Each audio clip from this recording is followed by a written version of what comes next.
Joining us now, Senator Tommy Tuberville from Senate Armed Services. Your reaction to that report, sir? Well, fantasy land, Liz. Hamas is making up everything. They know that IDF is getting real close to Rafah.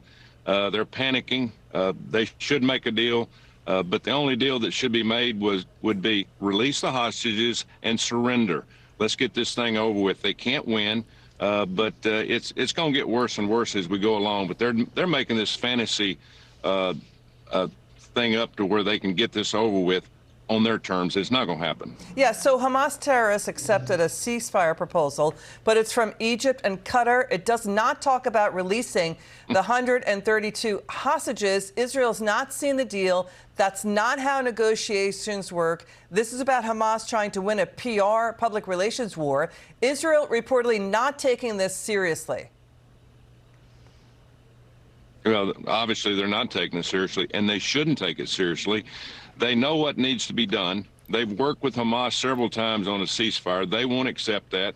They're trying to hold back. I don't know what's going on with the hostages. That should be should be talked about right now, most and foremost.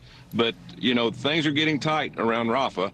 It's getting ready to happen. They're afraid it's going to happen, and it should happen if they don't release the hostages. We need to get people out. People forget there's American hostages in this group. So we need to be standing beside Israel, not playing both sides of the fence like this administration's done for the last 4, 5, 6 months. So, you know, Israel's Netanyahu reportedly told President Biden Israel is moving into Rafah with or without his support, that it's the last stronghold of Hamas, reportedly the last 4 battalions of Hamas terrorists there.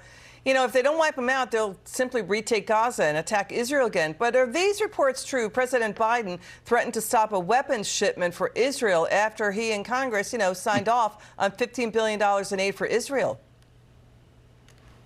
Sure he is. He's riding the fence. He's trying to play both sides. We can see what's going on in our country with all the protests. But this is Israel's war. This is Israel versus Hamas. This has nothing to do with the United States.